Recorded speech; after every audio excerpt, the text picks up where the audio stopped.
Hello all and welcome to episode 30 of the Lair of Lore. I'm Steven. And I'm Miriam. And I'm going to apologize immediately for anyone who's actually here because we were on the front page of Wizards last week, because this is only tangentially a magic episode. Half of it is a magic episode. It probably won't be half. Okay, we'll be generous. Let's go with a generous third. So we looked at the story cards and realized that we are not going to be able to cover all of these, not story cards, the story bits that we have basically already, since they're planning on doing 12 for Dominaria?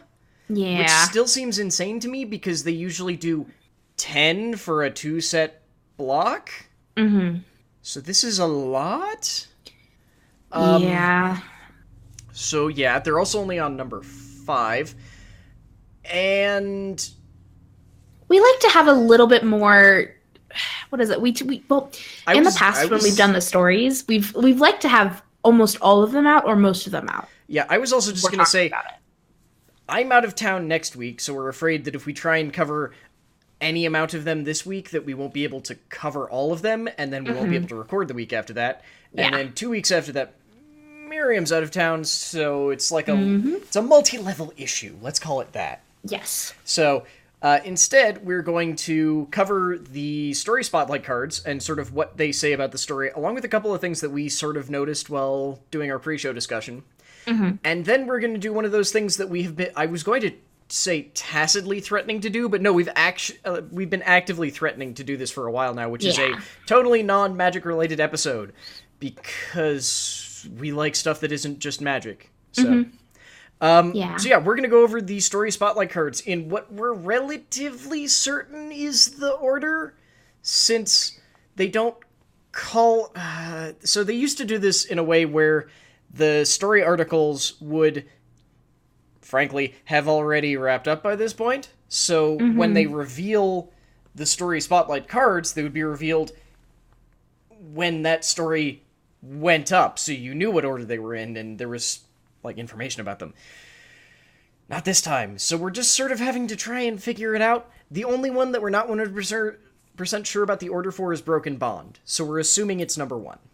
Yeah. I mean, they're numbered, that's fine. Are they numbered? Yeah, 1 of 4, 2 of 4, 3 of 4. Oh, then that's totally the right order then. Yeah, okay, they're we numbered. Totally guessed. Yeah, because this was something. There.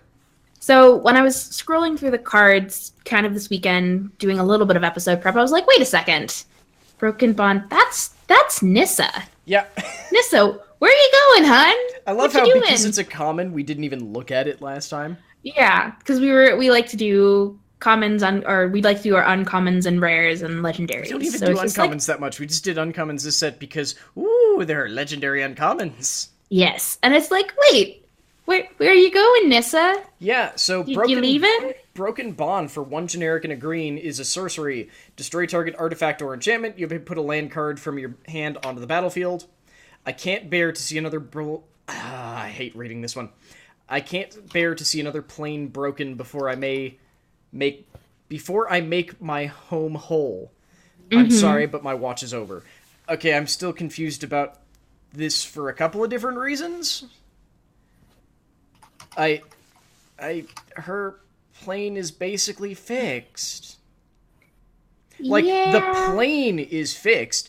The people are recovering from destroying the Eldrazi, but that's not an issue with the plane. Everything that we know is, we destroyed both the Eldrazi that were there. Mm-hmm. So what's wrong? And I don't know. Maybe it's with how Nissa is very, very much in tune with the land. She's like, until it is back to normal as how it used to be, I can't do this anymore, guys. But we've never got the impression that she's in tune with, Zendikar while she's not on Zendikar. She's usually interacting with ley lines and things on the plane that she's on. Yeah. Kaladesh was the story is from Kaladesh, where she was interacting with the Aetherborn and was like, this is kind of weird. I like how you guys have it here, but this is not how home is like. Well, to be fair, trying to figure out their lanes. She doesn't even, ley lines don't work on her home plane. Yeah. Like, half of the issue with her home plane is that, well, someone imprisoned these great monstrous demon or the eldritch horrors inside our plane, and it broke our ley lines and our mana. So we have a continuous everstorm circling the entire world, constantly reshaping it. Like, your land wasn't good to start with. I don't know. She's done though. She is like, peace out, y'all. I'm going home. Yeah, I'm just a little bit confused by it because this is a strange character in that she had basically no character when this was all started, because her original character was being a naive elf racist, and completely ignorant to what a vampire was, despite growing up on a plane where there were vampires. And then continuing to be naive pretty much until they retconned her story. So that she was just sort of like... Well, no. They retconned her story so that she was more naive and less racist, but... it was weird. I mean, since it's the first story spotlight card, I figure they're going to at least get to it in the first episode, or in the first story. And to be fair, we have not read any of them yet, because we were continuing our policy of, let's see how much of the story we can figure out without having to read the story spotlights, because let's face it, most folks aren't going to read the story spotlights. Mm-hmm. So let's see what we can pick up. Or not the story spotlights, sorry, the story articles. Yeah. They're fun, they're cool, sometimes they're actually quite good. Yeah. But the rest of the time, they're deeply frustrating and rage-inducing. To be fair, even good things can be deeply frustrating and rage-inducing. Yeah. So yeah, that is Broken Bond. Apparently Nissa's leaving, and now all of the other three basically lean into what I guess is the real story for Dominaria, which is that Liliana is, I'm going to charitably say it looks like she's going off the rails, and then someone picked her up and put them on their rails. Yep. Yeah, so, I mean, some of this I don't know if we called, but we sort of saw coming a bit because of how she was shown and highlighted in, Ixalan? Yeah, in Ixalan. Like, a frankly significant amount of the Ixalan story articles, at least, had to do with Liliana, which was especially impressive since she was not there. Nope. We saw Liliana through Jace and through what Vraska saw when Jace freaked out. Yeah, it was like through Jace, and then we saw it through Vraska's eyes without Jace's, like, personal attachment to it clouding the ideas. Yeah. So basically, like, Jace's way of looking at it was sort of like, okay, that's a little clingy of you, Jace. And when we got to see it through Vraska's eyes, it was very much just like, oh, she's just been, like, screwing with him for years. It has a lot of hallmarks of the classic abusive relationship, and Jace is like, it's okay, she's just a little nuts, is very you've been abused and conditioned to be, like, okay with the amount of crap. See, I almost said, I know, I censored myself. You did. Yeah. The amount of crap that he's had to deal with. So, do you want to take the first step off the rails that she takes? Yeah, so this next card is Final Parting. It is a sorcery for 3 generic and 2 black. And the flavor text for this one, sleep now, brother. That is the one gift I can give you. And she's already had to kill her brother once. That's to be the whole fair, thing the first time was an accident. I believe what actually gave her spark was when she used someone else's, or someone, like, gave her a spell or something to try and bring him back, and it was black-based, not white-based, so it's like, yeah, he's back as a Zambi. Good job. Yep. So she then had to put him back in the ground, where he got brought back as a Lich Knight, which you see in Josu Vest's Lich Knight. Well, she brought him back, and her spark ignited, and she just left and never came back. Yeah. So he's a Lich Knight. For the Cabal, I think? Cabal. I can never... That word is always so how many A's? 3? So the Cabal have been around for a very long time, and were always one of the, like, black-aligned factions.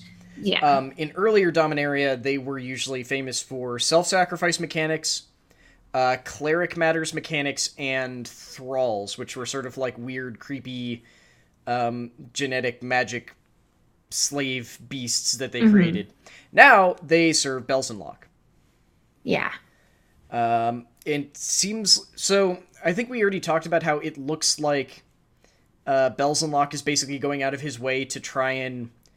I mean, as much as I gave WotC crap for retconning Nissa's story, it looks like Belzenlock is trying to retcon pretty much all of Dominaria's history into saying, like, hey, I'm an Elder Demon. I did a bunch of that evil stuff. Oh, wait. Belzenlock is one of the people who holds her contract. Yes. For some reason, I was like, I wonder who that is. If Belzenlock is one of the demons. Yes, and he is. In fact, he's the only one who is left alive at the start of Dominaria. Yeah. And now he's dead, because that's what Settle the Score is. Yep. 2 generic and 2 black. Settle the Score is an uncommon sorcery. Exile target creature, put 2 loyalty counters on a planeswalker you control. You are... You bound me with a contract only your death could end, and you thought me the fool? So yeah. Kills her brother, who's basically Belzenlock's lieutenant. She kills the mini-boss, and then goes, well, the big boss is right there, so let's deal with him too. Why not? And, good for you, I guess. Oh, God. But that doesn't seem to go so well. Sorry, I just noticed that there's, like, a line right... I don't know if this will show up properly for you since you're seeing me on a different camera, but there's, like, a line that's going right down here that's blue. No, I see that. Yeah, because there's a light from one of the freaking windows that apparently isn't closed all the way, and I thought it was my webcam or something. Nope, it's like you have this, like, little tiny stripe of light. Yeah, it's because Haley moved the blinds so that the cat could stand on the windowsill, so... But yes, so the final one. Yes, which is if I can find where it is. In Bolus's clutches. Yeah, that didn't go so well, apparently. Yeah. So this is a 4 generic, 2 blue legendary enchantment aura. Enchant permanent. You control enchanted permanent. Enchanted permanent is legendary. Your contract is in default. You belong to me now. Serve or die. Nicol Bolas. So it's a doesn't matter. Doesn't matter that she killed all 4 demons. Doesn't matter. I don't think it's not so much that it doesn't matter. It's that so Nicol Bolas is the one that helped her set up this contract when she was very young and much stupider. Yes. And apparently, because she didn't pay very close attention to the contract, beyond that, okay, well, if I ever can get strong enough to kill these demons, I can break myself out of it. It looks like, in the same way that, you defaulted on your loan, it's not just, well, I guess nothing happens then, or, well, I blew up the bank, so obviously they can't claim my money now. It's, there's a higher power that the contract had to be ordered by, and in this case, it appears to have been Bolas. So he set up her contract with the explicit purpose of, worst case, I control 4 demon lords, who control a planeswalker. Best case, I control 1 planeswalker who has made themselves powerful enough to murder 4 demon lords. And now I own her entirely. Yep. Yeah, that's concerning. Yeah, I mean, Liliana's, like... I feel like when she joined the Gatewatch, it was just like a fine, okay, I'll join the Gatewatch kind of thing. Yeah, it was very much a, like, I have nothing better to do at the moment. I don't think it was that. I think it was realizing that, okay, I have sort of claimed Innistrad as my de facto home, and if I don't do this, I'm going to have to go move all my stuff. And I don't want to move all my stuff. And... Yep. Slightly more immediately, I think she was also realizing that, and the Chain Veil might be kind of consuming me a little bit right now. Yep. She hasn't put it on since, has she? I don't think she has. That just occurred to me. I know we haven't seen any art with her wearing it, but they also stopped. They didn't show any art with her wearing it when she used it on Innistrad, so I don't know. I mean, I kind of didn't pay as much attention to Amonkhet. Or the second series in Amonkhet. I should go back to Hour of Devastation and see if there was anything about her putting it on to fight Bolas, but I don't know. Maybe just catch up so there's not as much of a hole in the story for my brain where it's like, yeah, they got their butts kicked. Yeah. They went home, licking their wounds kind of scenario, which is like oversimplification. Yeah. But yeah. I mean, oversimplification. Effectively, Bolas has an army that he can move across planes now. Yes. I still am deeply confused by... So, there's a thing where only planeswalkers can planeswalk, but there's, I want to say it's called plane shifting, that the like planar portal that whoever it was, I've forgotten their name on Kaladesh. Kaladesh. Yeah, I can't remember the inventor's name, but the whole thing about the Kaladesh block was basically Bolas trying to get the planar gate, and no one seems to be paying attention to that the Weatherlight can also do that, and the Weatherlight is like a big part of this story. Admittedly, it can also only carry like just a ship's worth of people, but it feels like it would have been easier for Bolas to just go like, hey, someone go bring me that Weatherlight so we can figure out how it works and reverse engineer it. Not wait patiently for someone on a plane that no one has ever heard of to figure out how to make one and hope it still works everywhere else when it has to be powered by Aether. Yes. So there is something that I noticed that I think might be... Okay, so if you go down to Legendary Artifacts and look up Thran Temporal Gateway, this is something that I think was announced this past week. I mean, so to be clear, we are recording this on Monday the 16th, which means we have the full card image gallery. So on Friday, the whole gallery went live. Yeah, so I noticed this. Again, this was...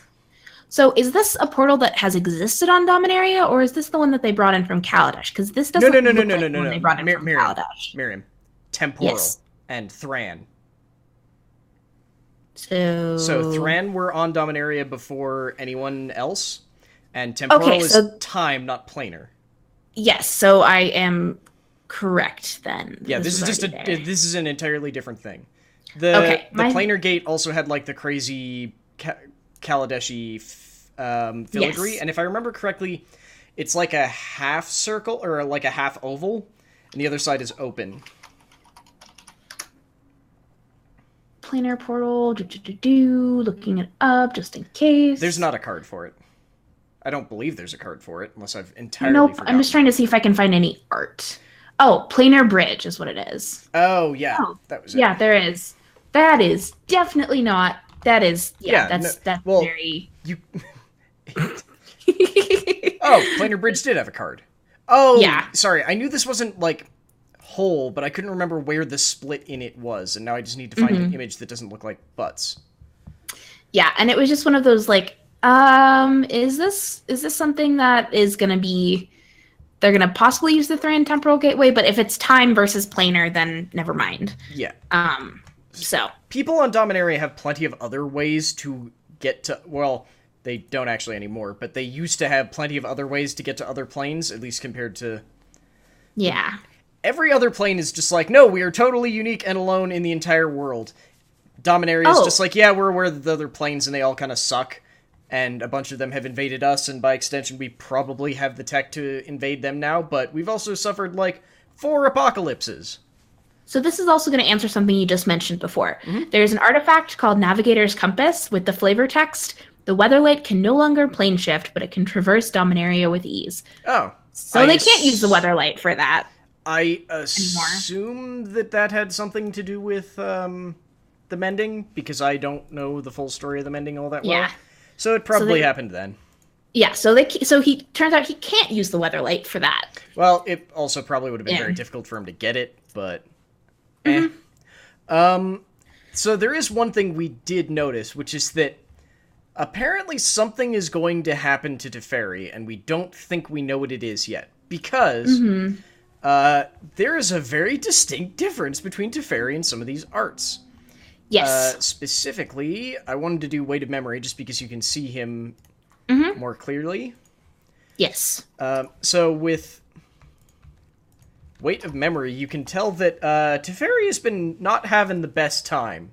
Nope. He's, like, his clothing isn't particularly disheveled, but it's by no means, like, clean or nice or pressed. Yeah. He's let his hair and his beard and his kind of everything just sort of grow crazy. It's a little scraggly. Honestly kind of makes sense. He's been stranded on a plane that he knows well, but the entire area that he's from is probably lost forever. Yep. And then something is apparently going to happen before he makes his oath, because with his oath, he's like, I don't want to say clean-shaven, but it's like he's better. He is crisp. Yeah, he's crisp. He's like shaved off the crazy insane hair and beard. Yeah, beard and hair, and he's like, his clothes are much more like presentable. And even like he the looks staff, like he's got his groove back. Yeah, even the staff looks less like run down. Yeah, because in the card opt, he still looks kind of scraggly. Yeah, opt is basically just like one, even this like so with Oath of Teferi, even the staff is just like shiny and nice, but when in opt he's just like like, actually, in Opt, you can see what older Teferi, or what younger Teferi looked like, and which ultimately looks a hell of a lot like Oath of Teferi. Yeah, he looks like there's a big difference. Yeah.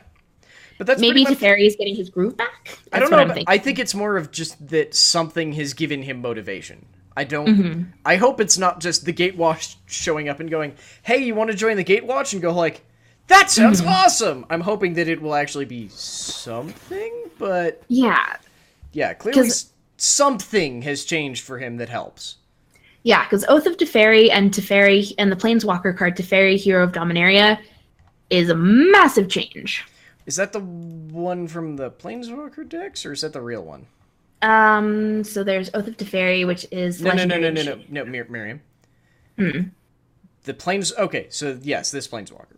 Yeah. So remember that there are 8? That's right. Yeah, the 8 Planeswalker decks. Yeah, that aren't actually in the set, but are still in Standard. And I don't even know which Planeswalkers they are, honestly, because I care very little about them. I'm going to go look and check and see what they are right now, because why not? Archives. Where would they have announced this? In a sane, normal, human way? Wait, I said sane, normal, and human. What the hell? Okay. So the other one's... It's a Teferi who doesn't... Honestly, he doesn't look like either Teferi. He looks like maybe a middle ground. And another Chandra. So, meh. Okay. Whatever. I don't honestly care what they do, because they're Planeswalker decks, they're not that great. Yep. So, our main topic, which we did not discuss because we are dumb. That's okay. It was one of those there's supposed to be 12 of these stories. Do we actually want to do this tomorrow? Yeah. Yeah. So, our main topic is that thing that, like I said, we've been threatening to do, which is to talk about other worlds besides just Magic, because we love storytelling, but that doesn't always lead well for Magic, and it doesn't mean that we'll always have something to talk about with Magic. Correct. So, what we were going to talk about is basically what I'm going to charitably describe as jumping face first directly into the Cosmere. Yes. So basic idea, you know how there's the Magic multiverse? Well, other people have had the same idea, and the Cosmere is the vaguely insane brainchild of Brandon Sanderson. Long and short of it is that he wanted to create a expansive multiverse that all would follow some set of rules, but wherein he could set stories on individual parts of the multiverse that you didn't feel like you had to go read every other book to get any sort of interaction with. Like, you could go read one of them and go, that was intriguing, and follow through with the story of that world. And if you were paying attention and knew what to look for, there might be some call-outs to other stuff in his expanded universe, but you didn't need to know. Yeah, and that's actually kind of refreshing, is where sometimes with these massive fantasy epics, you're just like, oh god, there's so many books, where do I start? Well, the way he usually directed it was that, I don't remember where I saw this, but it was basically like trying to do comics, where you have this massive expanded universe where, yeah, these characters have interacted and done these things in the past, but you feel like you have to go back and try and understand a whole lot of backlog and extraneous information if you want to just jump into any given comic character that isn't set in random alternate world of the day that has its own rules and laws. So essentially, hang on, I just noticed that my camera is mirrored, so I'm trying to fix it because it doesn't matter for this. So many things are being weird today technologically. Well, no, I mirror it for a bunch of streams, but because I've got the Lair of Lore right behind me, I was like, oh, that's mirrored. That doesn't actually look like a word. Let's fix that. Yes. So yeah, we are going to look at, I believe it was technically the third Cosmere thing, but the first two are very Is it the first two? I think the first two are very early steps into it, and were like the first things you got published. Yeah. So we are looking at Mistborn. This, if you're not aware of, is at least the three books that we're going to be talking about today are a 3-book trilogy that is, I don't want to say steampunky, because it's very much just like, it's like medieval tech, basically, right? Yeah, it's kind of, I'm trying to think of a good way to describe it. It's got elements of medieval tech, but it's not quite so medieval. Yeah, so it's almost like 16th centuries. I was going to say that it like technologically it feels Dark Ages. Like their most advanced thing is a crossbow. But societally, it's kind of like, that's the thing that's like confusing. Is societally, like, it's kind of like early 1900s.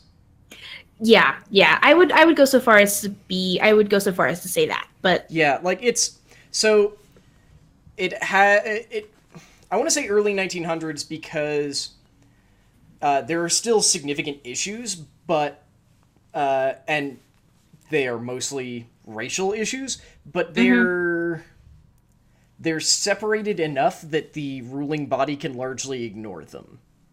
Yes. Yeah. Yeah.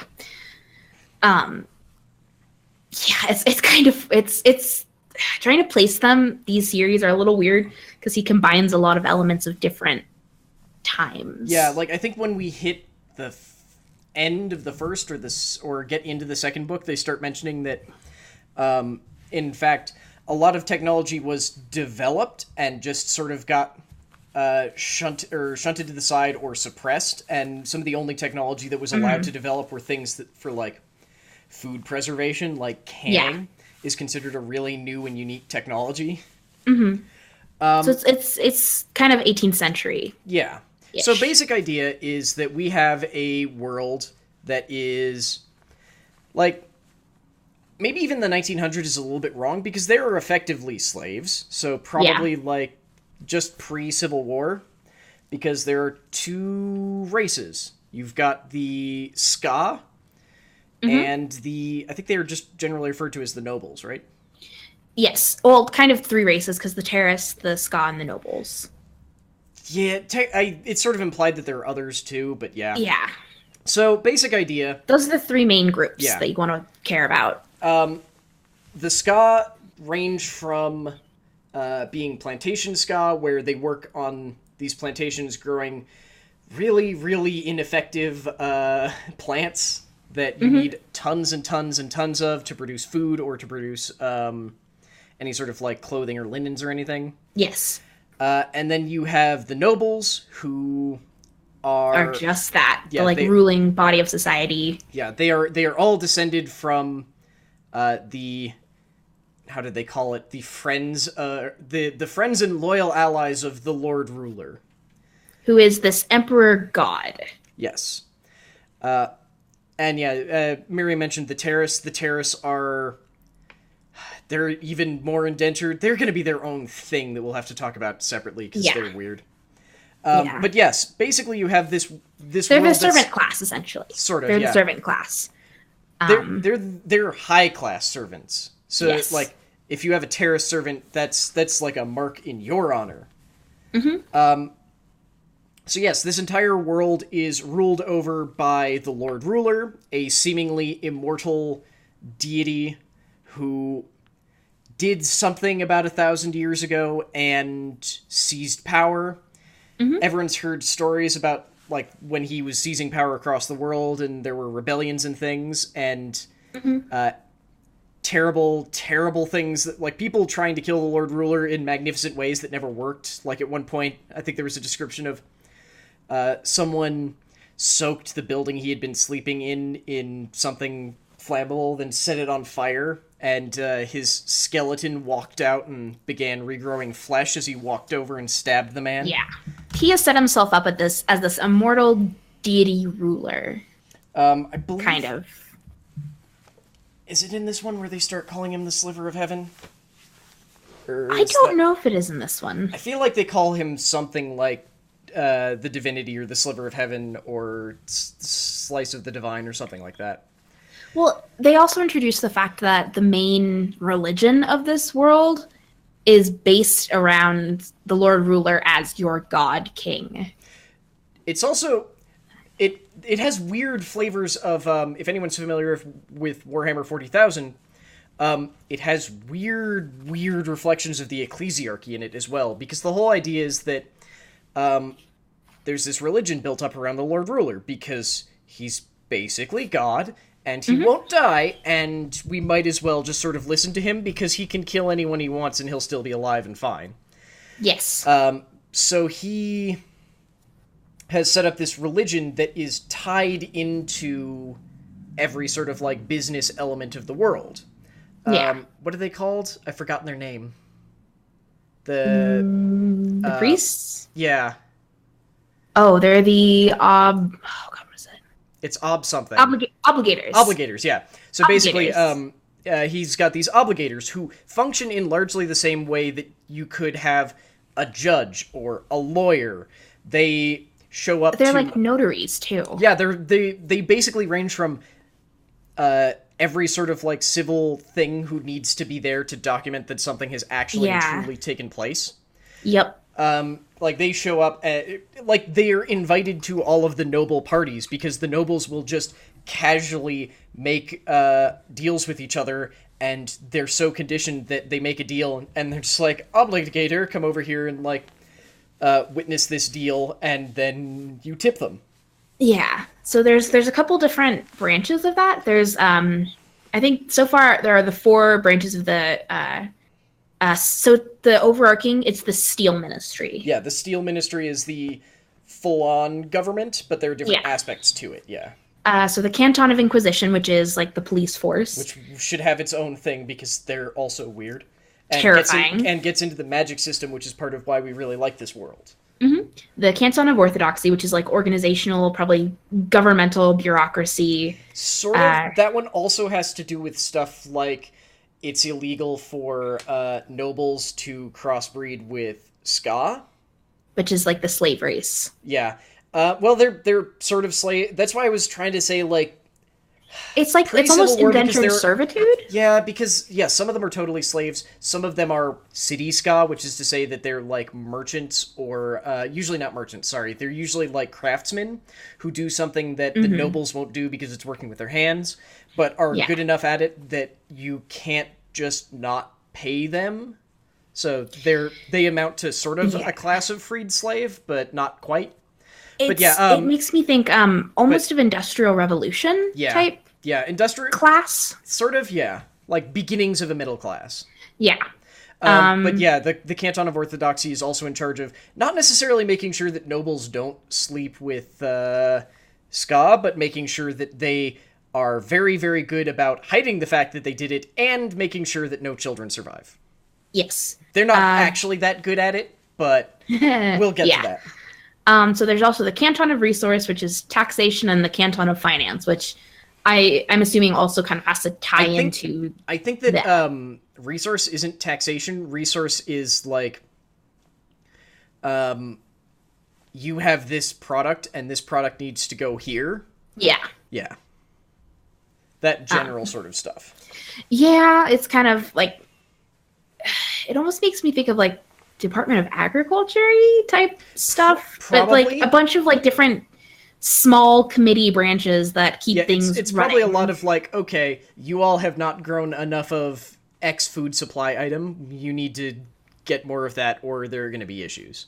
Yeah. Or you all are not completing your transportation contracts or something like that. Which is another thing to say is that this world also is entirely screwed over on transportation.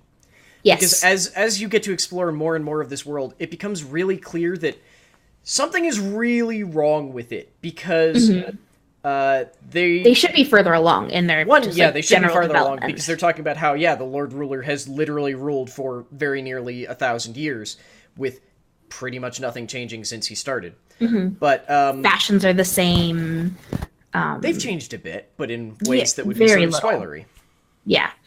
But there's like the way that everything gets around is on canal boats, except that none of the canals flow. They're all basically just like standing water because the entire area that humans or that Ska, they're basically humans, live in is pretty much level. So they have these massive boats that are then dragged up and down canals by armies of Ska. Yep. Because that's the most efficient way they have to get stuff around. And I mean, they do have horses and carriages and things like that, but only the very, very wealthy have access to them. Yeah. I just want to point out, just so this is established, this world is super detailed. Yes. Like this is a running theme with any Brandon Sanderson book. It's less so with his first two, but when he gets to revisit them in later collections, you get a lot more to them. But yeah, there are a lot of details that we definitely won't be able to get into, like the fact that, okay, we're going to start entering spoiler territory. I'm warning you that right now. We are starting to enter spoiler territory. So if you have not read Mistborn, Hero of Ages, Well of Ascension, and Hero of Ages. Yeah, I was trying to remember. It's like, okay, I know it's Hero of Ages is the last one. What's the middle one? Well of Ascension. Yeah. So if you have not read these and have any intention to and want to go in as spoiler-free as possible, now is your time to turn off. Because this is what we're going to talk about. We will continue trying to not spoil stuff. Yeah. But we can't guarantee that we won't do something by accident, so I'm sorry. Or hint. Yeah, or hint. And we might count different things as spoilers than you will, so I'm sorry. Yes. So yes. You have been warned. You have been warned. So...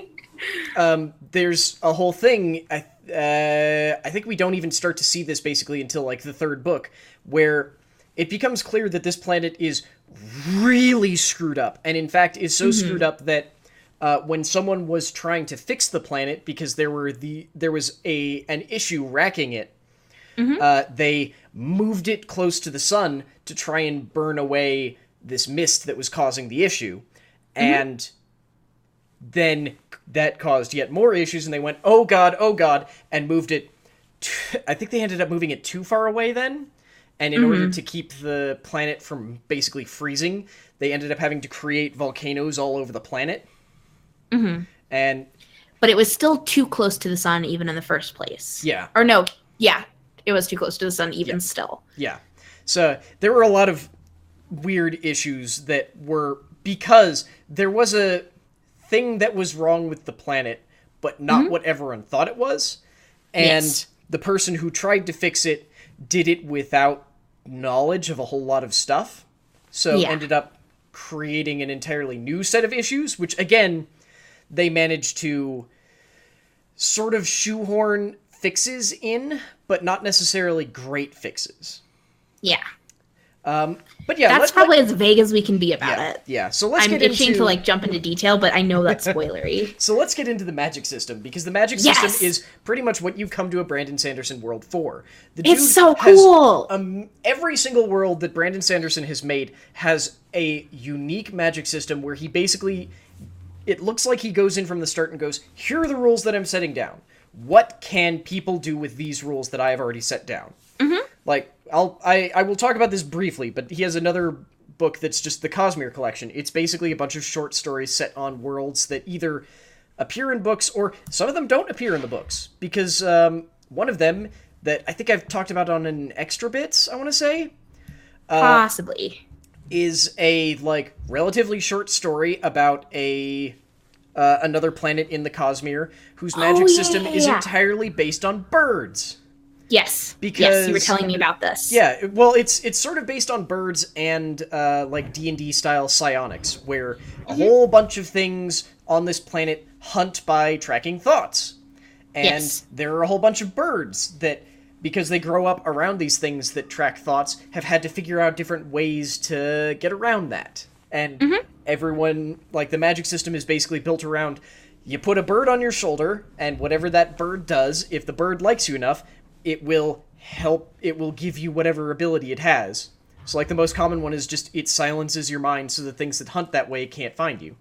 Yes. Like, yeah, his magic systems are always really, really good.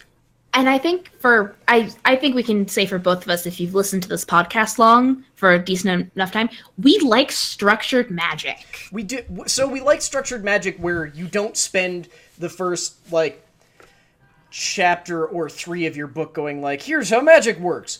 Yeah. With Mistborn, the main character basically spends a fairly significant amount of the, like, first couple chapters not understanding that they're using the magic system, because they just have this idea in their head that they have this resource that they just call luck.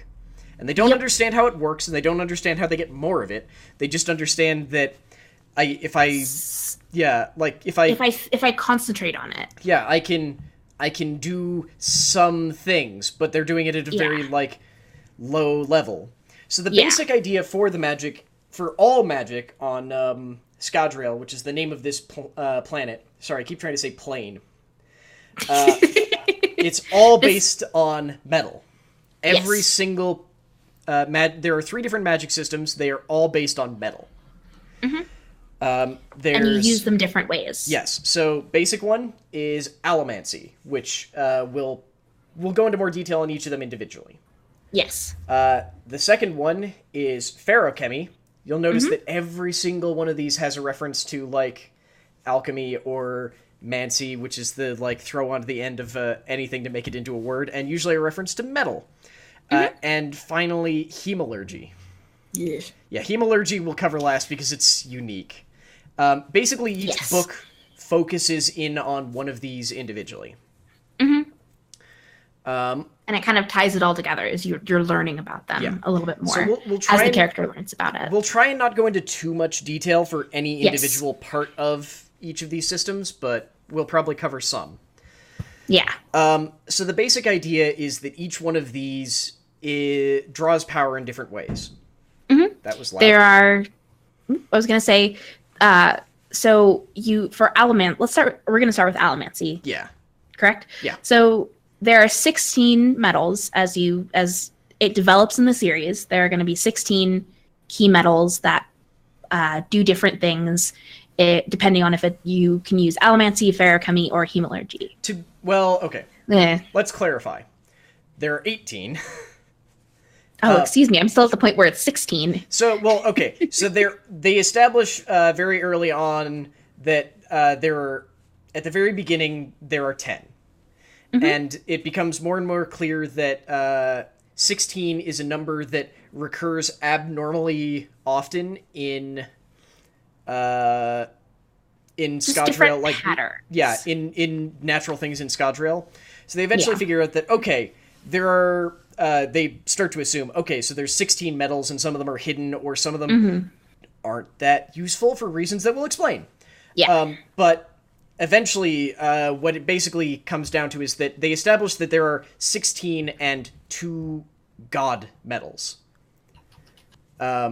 Which actually means that there are 4. So when we say there's 16, there's 8, and each of them has an alloy that also works. So Yes. Iron and steel. So technically they're both iron. One of iron is pulling. So each one of them is they're grouped in ways that I don't recall, but each one of them is one of them will be a pulling and one of them will be a pushing, and I think usually the pushing is the alloy. Yeah, I think so. So with iron and steel, if you are an iron misting, which is someone who can just burn iron, you ingest a little bit of iron. Usually they carry them in little like flasks full of alcohol. Just a liquid, or like a liquid, so that's not going to corrode the metal. It's alcohol so that it doesn't corrode, but yeah. So like they just carry flakes of iron in flasks and down it, and then they basically treat it. They say that they basically have like a reserve of power that they can feel as part of them. Yeah, and you feel the metal in your body. Functionally, what they're basically doing is that they are burning the metal out of their bodies, and they have to do it basically before the stomach acid gets to it as well. Yeah, because overnight, the acid will digest it, or get rid of it. So they burn. Effectively, what they're basically doing is siphoning the metal off somewhere else, and trading it for whatever power it is that they're doing. And iron is the pulling metal. So basically, when you're burning iron, you can see what amount to like blue lines that trace out to all of the sources of metal within a certain radius of you, depending on how comfortable and used to it you are. And you can pull any of them towards you. Or, if they are heavier than you, you will get pulled towards them. Yes. It's all of the iron ones are based on your weight. So effectively you end up with this case of like, okay, there's a nail over there. I can pull it towards me. And you can sort of modulate how fast you're pulling it. And as a rule, they get pulled towards center of mass. So people who can only burn iron tend to be called lurchers and will like wear big, bulky armor plates on their chests, and will function as basically like a defensive line. What the fuck is that? Because they can... What? Someone's like beating on my door, except not my door. It's weird. Interesting. And they're only doing it when I have headphones on. Of course. Yeah, do you want to describe steel then while I go and figure out what the heck is going on with my door? So steel is the opposite of iron. It's the alloy of it. And with steel, you are pushing against the metal instead of pulling the metal towards you. So you still see all of the allomantic lines, but those who can use steel allomancy are called coin shots, because there is a way that you can, if you can use steel, you can burn steel, you can use coins to travel, because what you're going to do is you drop the coin and then you use your allomantic ability with steel to push off the coin to move you forwards. I assume you also talked about them being like offensive?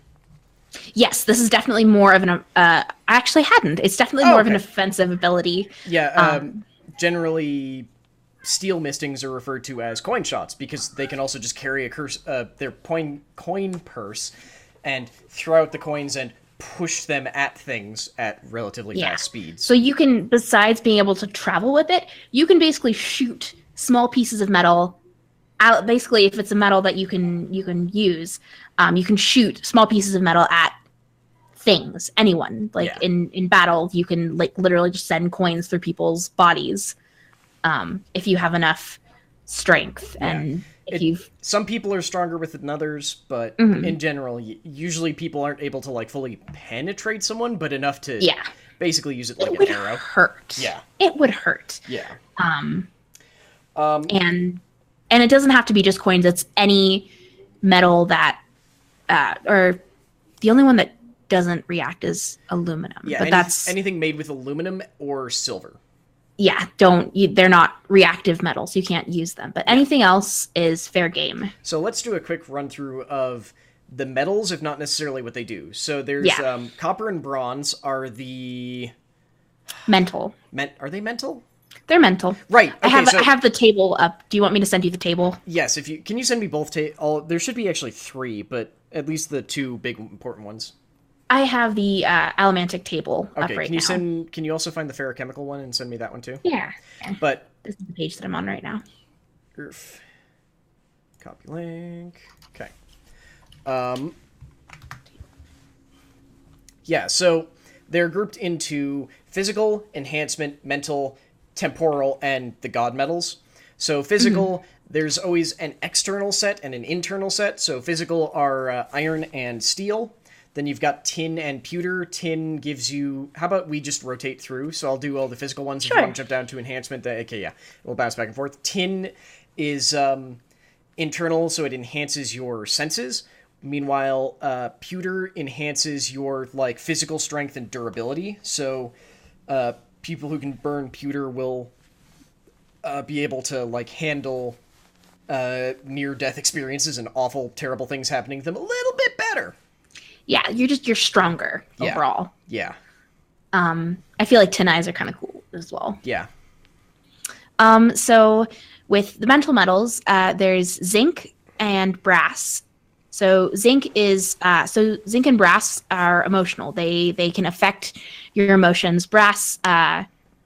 So those who can use brass are called soothers, and they can both are essentially affecting your emotions. Brass can dampen and like change the emotions that you're feeling or influence the emotions that you're feeling, and it tends to be more like... So, I mean, to be fair, they both basically work the same. Yeah. They just have to go about things in different ways. Soothers can dampen specific emotions, so leaving room for others to rise to the surface. Yeah. Rioters, which is zinc burners, can flare specific emotions. Yeah. So they kind of...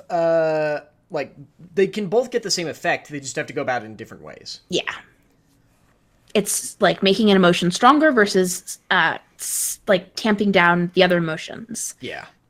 So, and then there's copper and bronze. So copper, those who can burn copper, essentially prevent someone who's burning copper, creates a copper cloud, which prevents sensing any of... So if someone is burning copper inside of a copper, or excuse me, words. If somebody is burning any other allomantic metal inside of a copper cloud, those who are outside of the copper cloud cannot sense them burning those metals. It's a good like shielding technique. So specifically, it shields them from seekers. Yes, which is bronze. And with bronze, they can sense allomantic metals being burnt. As you get more and more used to it, they can basically... Yeah. Initially, they can just tell someone's burning metals that way, but as they get more used to it, they can individually figure out, okay, this is them burning this specific thing. Yeah, and that's called piercing a copper cloud. No, piercing a copper cloud is different. I'm just talking about... Understand it? Yeah, I think I did. That's okay. Yeah. There's a lot of rules. Yeah. So next we've got the enhancement ones. Actually... I'm going to do the temporal ones because you haven't read as much of the third series yet. Have you read all the third series? Or second series, sorry. I've read all the second series. Okay. I've read all 3 books in it. I'm still going to grab the temporal just because they're weird. Yes. So, God, this one's really weird. So, these are the temporal metals. So, we've got cadmium, which is a pulsar.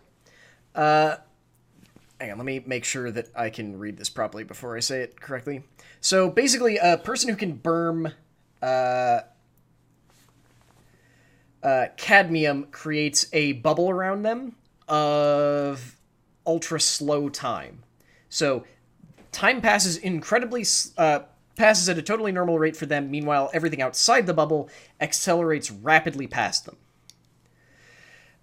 Meanwhile, their alloy is Cerabend, which just gets referred to as bend alloy. I don't remember what the other thing that goes into it is.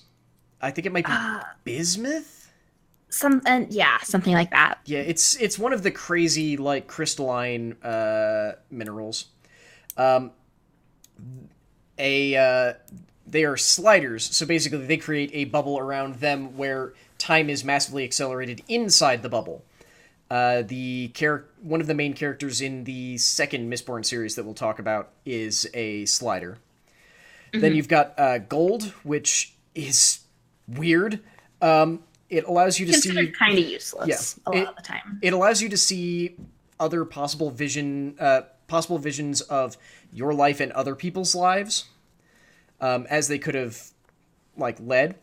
Then that alloy is electrum, which is referred to as an oracle. This one's a bit strange, because it doesn't... oracle allows you to see possible things in your future. Mostly it just exists to counter one of the two god metals. Yes. Because one of the other god metals allows you to... One of the two god metals, which we'll talk about in a bit, allows someone to see and accelerates their mind enough to use the information of what's going to happen a couple of seconds in the future. Electrum basically acts as a foil to that. So that if two people are burning the god metal, they sort of see each other as these crazy ghostly wisps as they're trying to respond to every possible future. I always picture it as kind of Vitruvian Man-esque. Yeah. That's the best image I can think of that is readily accessible to people, is the Da Vinci's Vitruvian Man, where you see all the different positions of motion. Yeah. Meanwhile, Electrum basically lets the person who isn't burning that god metal compete because they can still confuse the opponent, but they don't have as much of an advantage. Yeah. So now you can take the enhancement metals. Thank you. Sorry, I was being dumb. That's okay. So the enhancement metals, there's aluminum. There's aluminum and duralumin. So aluminum is... It's kind of useless. To be fair, aluminum burners and duralumin burners are both referred to as aluminum gnats and duralumin gnats. Because nothing really happens when they burn their metal. Yeah. However, with aluminum, if a Mistborn burns aluminum, so if any I don't think we discussed Mistborns and Mistings. Okay, yeah, let's jump on that real quick first. Okay, because that's going to be some terminology y'all are going to need to know for this next part. Okay, basic idea. In the world of Mistborn, you get one or all. So either you are born with a single allomantic power, which means that you are a Misting, or you were born with all of them, which means you're a Mistborn.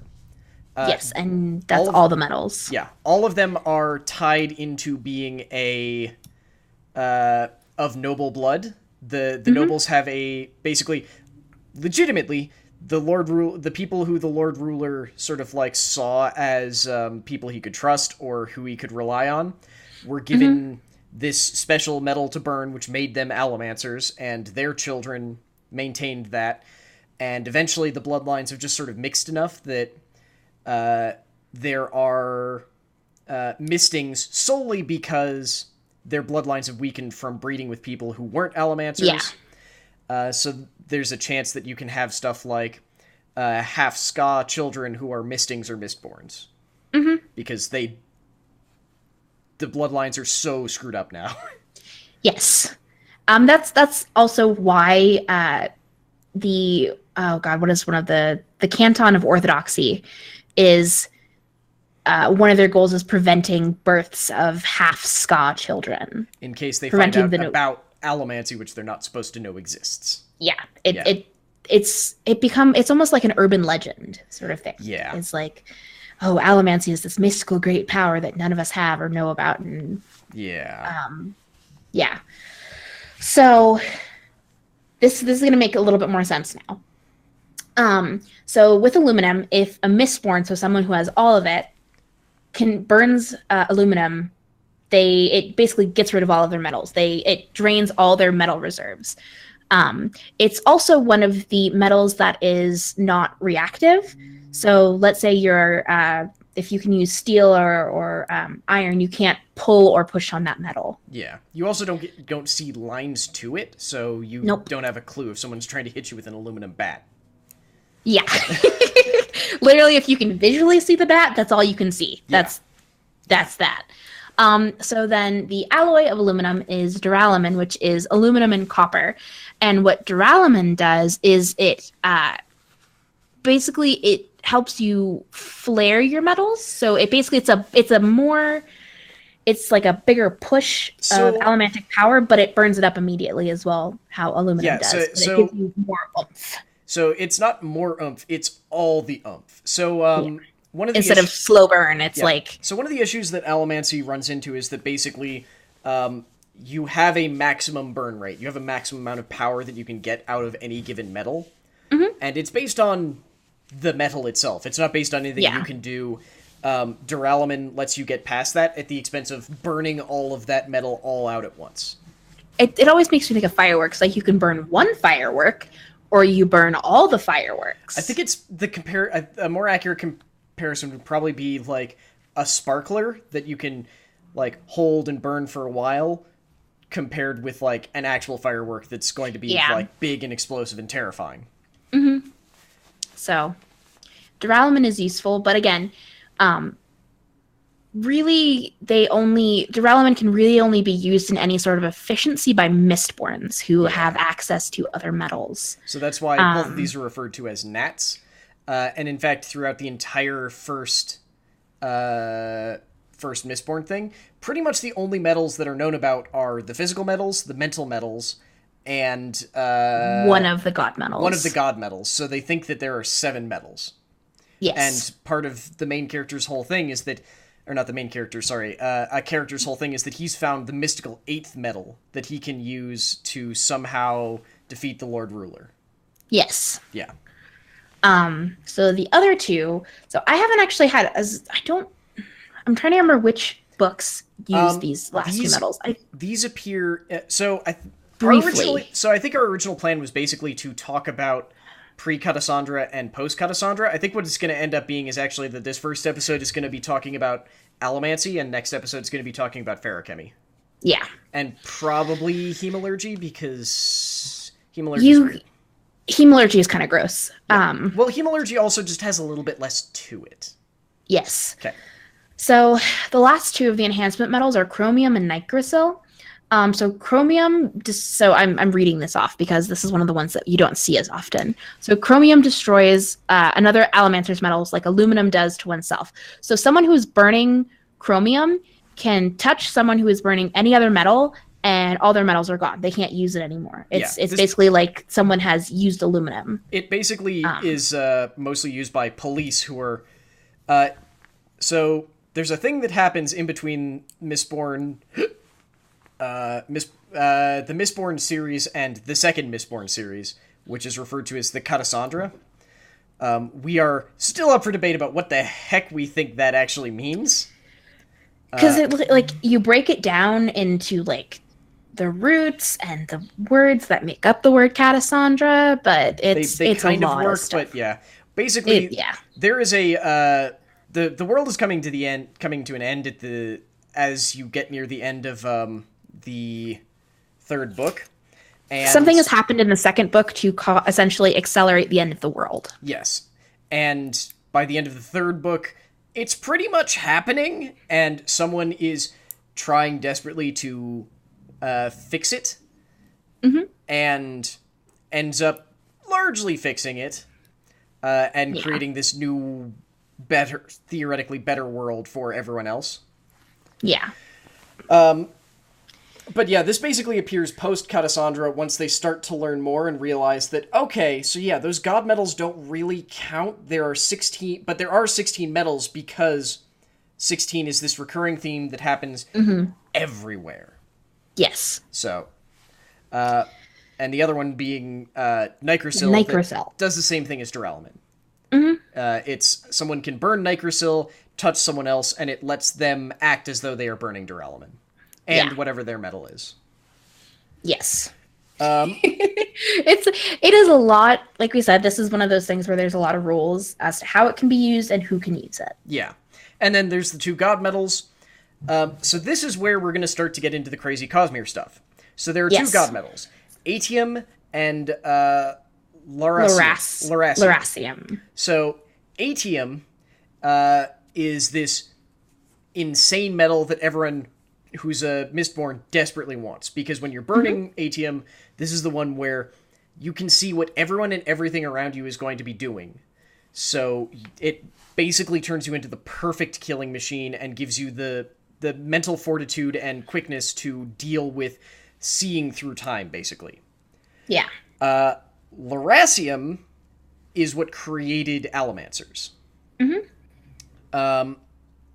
And so this is where we start getting into the crazy Cosmere stuff, because with every Cosmere world, there are requirements that someone has to go through in order to gain whatever that system's magic is.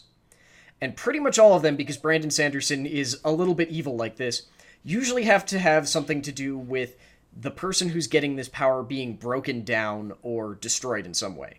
Eventually we'll talk about the Stormlight Archive once I get Miriam to read them, but the people who gain powers in the Stormlight Archive have to be mentally damaged human beings in order, basically, for the power to leach through the different realms that it has to get to reach them. They have to be mentally broken, and the power fills in those gaps. The Allomancy does pretty much the same thing in Mistborn. You have to have what's it referred to as? It's not a split. Oh God, no! It's like, it's not sparking, but it is. What is it called? It's sort of similar to having a planeswalker spark ignite. It's but snapping. It's called snapping. Snapping, yes. It's not breaking. It's snapping. Yeah, basically, it's a little bit mental. It's more physical. Is the person has to believe that they're about to die. And usually the best way to do that is that nobles would beat their children. They would essentially schedule their children to be beaten nearly to death. Not to death, but nearly to death. Yeah. To snap into your allomantic abilities. And basically, the first nobles consumed Lerasium and saw this pool of power that when they burned, the pool of power went away, but they gained the ability to burn all the other metals. And they're able to pass that down genetically, but all of their children and every children after that had to be snapped in some way. Because these god metals are literally the remains, the physical remains of what effectively were deities. Yeah. Lerasium is the body of... Oh, okay. Preservation. I was going to say, like, how far can we go with this before it's a spoiler? We are definitely in hard spoiler territory now. Yeah. And this Just is also warning. Spoilers. Explaining the whole Cosmere concept, because the whole thing about the Cosmere is that effectively Brandon Sanderson went out and said, okay, for a world in my universe to have magic, a shard needs to have lived or currently live on it. So... the world of Mistborn was a he's got a word for it and I don't remember what it was a 2-shard world. Basically, this being, at one point known as Adonalsium, we know nothing about him besides that he or it was Adonalsium, and 16 people came and either killed him or finished killing him or did something, and each one of them picked up a chunk of his power and went their separate ways. So, two people whose names I think have been largely lost, picked up the Shard of Preservation and the Shard of Ruin. And they came because pretty much all of these people then went off to their own worlds to just make stuff. So they came to the world of Scadrial, and because of their specific powers, neither of them could create something wholly from, like, nothing. So they had to work together. So they made life on Scadrial. They made it out of the basic human image, which is why even, like, apparently the Ska and the nobles used to look very different from each other, but that was also a separation that happened after this for the sake of confusion. But basically these two came down and they agreed, okay, we'll make this thing because Preservation wants to make something. Make something that can think. And Ruin wants to be able to destroy something that can think and reason. So they got together and made something. They made all life on Scadrial. Yes. Largely out of their own original image, probably. And then Ruin was just like, okay, we made him. Now I get to destroy him, right? It's like, no, It's like, no.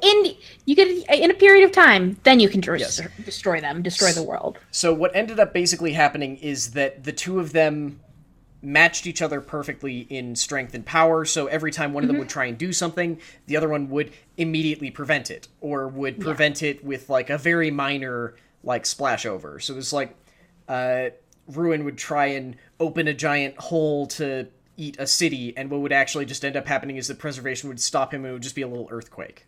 And eventually, they didn't so much come to an impasse as, Ruin, they ended up sort of made a deal. They didn't really make a deal. They ended up sort of divesting their powers down different paths to try and trick each other. Yeah. So, I don't remember how exactly it went about, but basically Preservation managed to separate Ruin's body from his power. So his body became Atium, which just sort of got trapped on Scadrial. And whenever someone would, like, burn some of it, it just returns to the pits, basically. There's just a place where someone buried Ruin's body that just bits of his body keep surfacing and trying to escape. And they mine it and try and prevent people from burning it, because if they burn it, then it goes back into the pits. But it's also this, like, super powerful higher metal. Yeah. Like, its ability is really useful. So it has... It's basically like this... It's like the economic scarcity is essentially what it is. So if there's a scarcity of something... There's some weird extra stuff with it, too, just because not as much of it was coming in that a bunch of people thought, so it was weird. But and effectively, Preservation managed to seal Ruin's power. And Ruin started... Ruin had very limited power out in the outside world. Most of his power basically just amounted to being able to talk to people that were using his version of magic. Yes. His version being hemalurgy, which we'll go into next episode. Yes. And because of that, he really had very little power. But one thing that he could screw with was anything that wasn't written in metal. So, like, books and stories and songs and anything written down, he slowly started twisting and shaping. Yes. Until they all made it sound like the power of Preservation, which was basically this mist that would come down, and it looked like Preservation. This part's where it gets weird. Basically, there was a mist that was slowly choking out all of the planet, which may or may not have been Ruin. It's hard to tell. He started pushing this thing that was like the Hero of Ages, who was this person who would go to the Well of Ascension, which was a thing that everyone just, like, knew about. But it was like a legend. Yeah, it was a legend, and people sort of knew where it was, but it was a legend, so they would just go off towards... Eventually, someone was convinced that they were the Hero of Ages, and that they needed to go to the Well of Ascension once all the power had gathered there. It was Preservation's power that basically he would give to a mortal to try and make the world better. Work in his name. Yeah. And all they had to do was take the power and choose to not use it for themselves. And just release it back into the world. And it became more and more clear that, oh, that's literally just how you unlock Ruin's prison. Yeah, that's literally... So what happens is Ruin gets out. Yeah. The first time that someone tries to do this, the person who was the Hero of Ages doesn't realize, and his helper, who would a man named Rashik. Rashik, thank you. I knew it was an R. A man named Rashik, a terraceman, who is at this time, this was before Allomancer. Yeah, he was his Sherpa. It's like heading up to Everest with a Sherpa. Yeah. He was not an Allomancer. This was before Allomancy was a thing, but he was a ferrochemist. Started to realize what was actually going on, and killed Elodie, the first Hero of Ages. Alendi, sorry. Before he reached the... Well of Ascension. Yeah, before he reached the Well of Ascension and could accidentally release whatever this awful power is.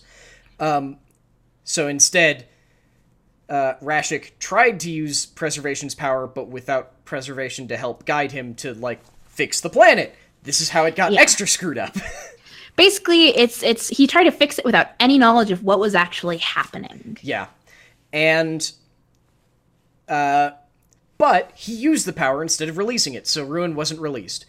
At this point, he also figured out kind of what was going on and went, oh god, and had these pieces, the Well of Ascension was then sort of like surrounded by these little pottery shards, each of which had a single piece of metal in it of Lerasium, which he used to make Allomancers to help him deal with Ruin and deal with all of everything else. And he basically just went, okay, now that I have Allomancy, I'm going to figure out a way to survive for 1,000 years while Preservation's power comes back, and then I'm going to fix everything because I'll have 1,000 years to study. How he lived for 1,000 years we'll have to get into Feruchemy to talk about. Yeah. But basically, he spends the next 1,000 years learning pretty much all the stuff that we're going to talk about. Like, it's sort of implied that he knew about most of the metals, if not all of them. At some point, he started to figure out that Ruin was able to see and change written documents, so he started carving things into metal. Like, important things that needed to be known. Yeah. Anything that he thought needed to be kept for future generations. He was also insanely arrogant, let's say, and didn't think he could die. Yeah. So when someone else managed to kill him, basically all of his plans were just like, if you're reading this and I'm not there, then you're probably boned anyway. So I haven't actually planned that much out. It's like, I'm still working on this plan. I'm still working on this plan, and if you're reading this and I'm not there, then you killed me, so good job.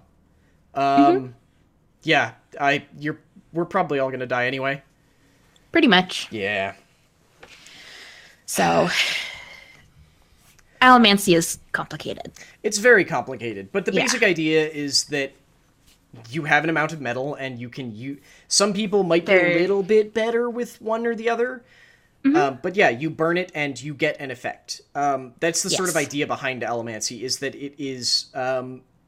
you put X in, you always get Y out. There's no change. It is an equivalent...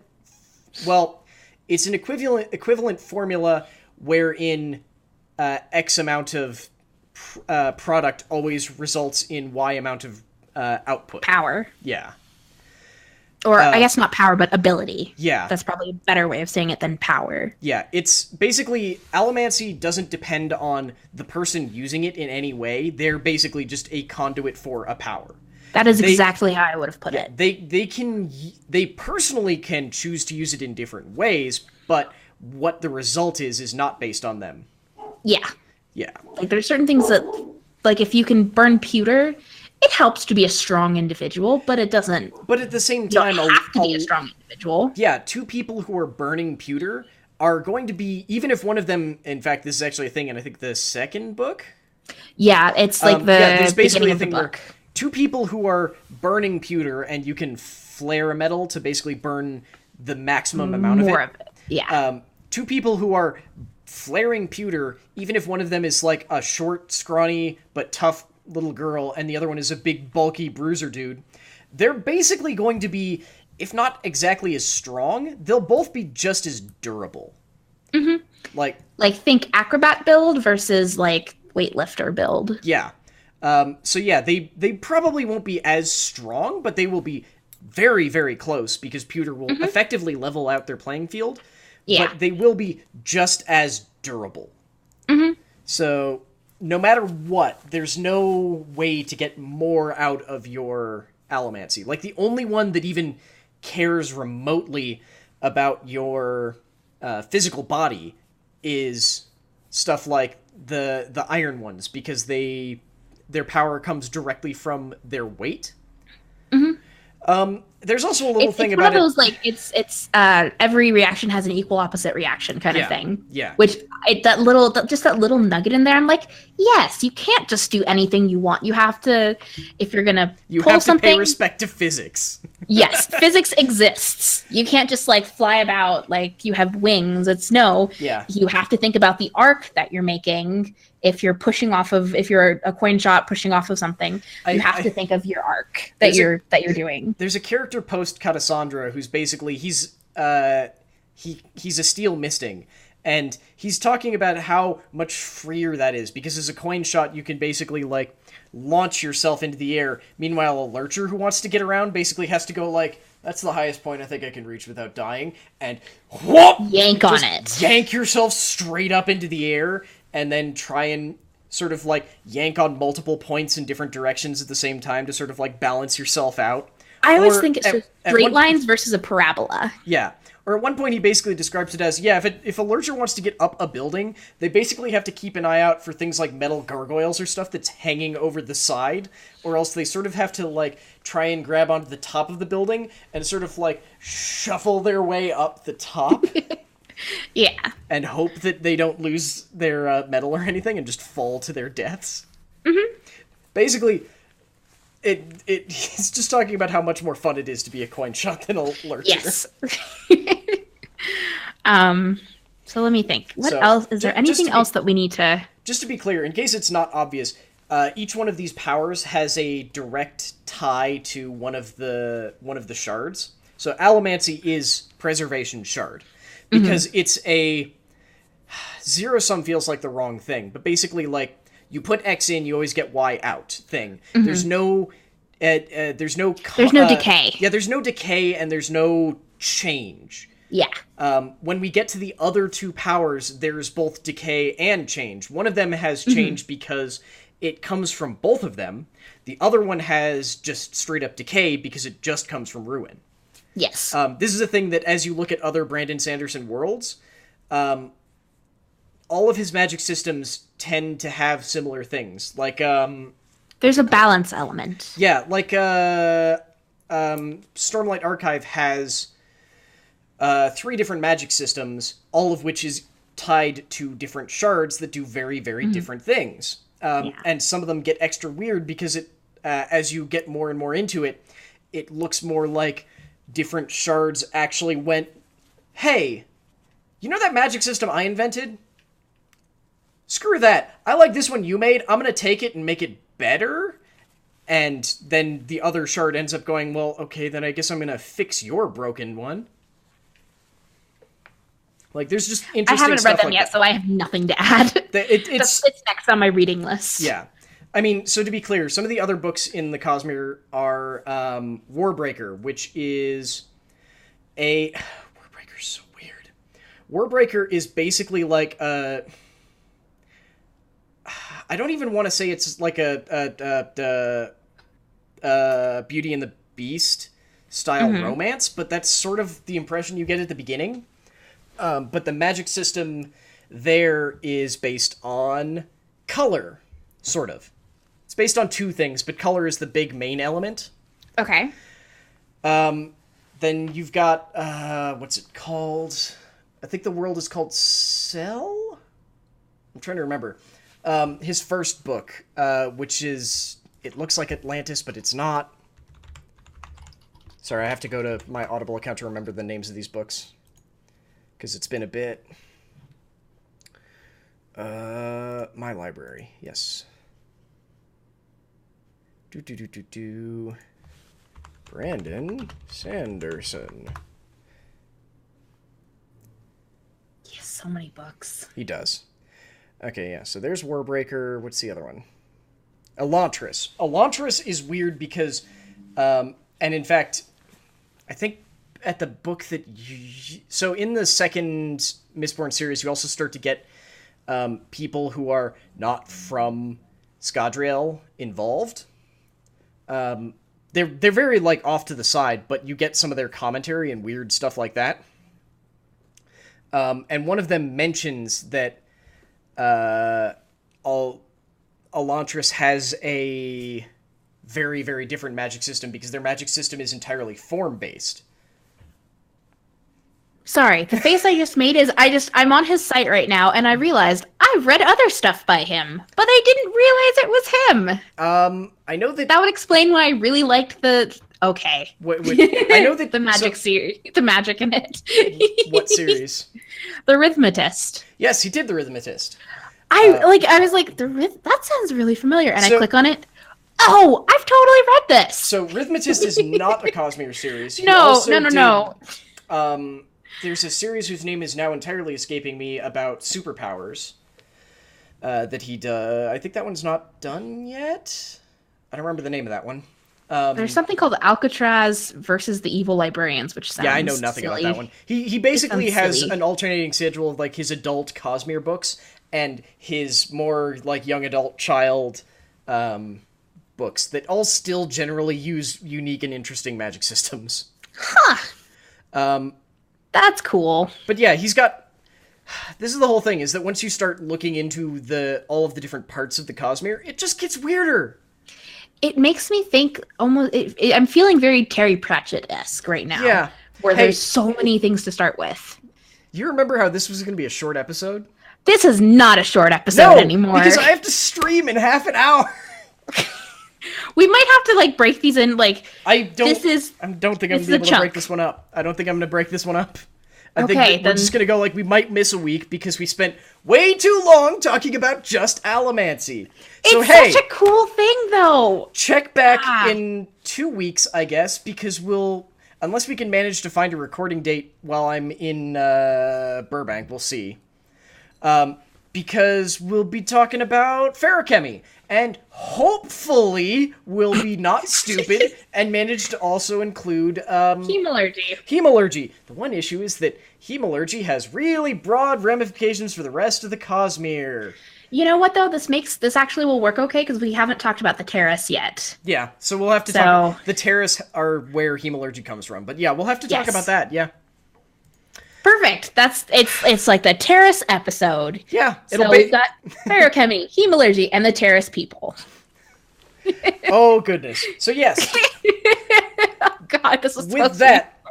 Again, I'm so sorry for anyone who was introduced to us by the Magic website. We do cover Magic a lot, but we also try and cover things that aren't Magic the Gathering, because we like a lot of fantasy stuff, because we're nerds. This is the first time we've done this, though. Yes, but you also ran sort of a secondary series as well, so... Yeah. This is true. If you would like to see more of the stuff we do, not just the podcast, you can find everything that we do at lairoflore.com. Most of what we do right now is streams. We stream a lot. Mostly I stream a lot. Miriam and my wife have an upcoming show that they're going to be recording, where they will be playing mostly dating games. It's called Mixed Signals. It's going to be fun. Yes, they're going to be opening up with Monster Prom and eventually Dream Daddy, and when it comes out, and I'm going to be joining them for this because I really, really want to play it, Boyfriend Dungeon. There we go. I couldn't remember the name for a second. Yeah, Boyfriend Dungeon.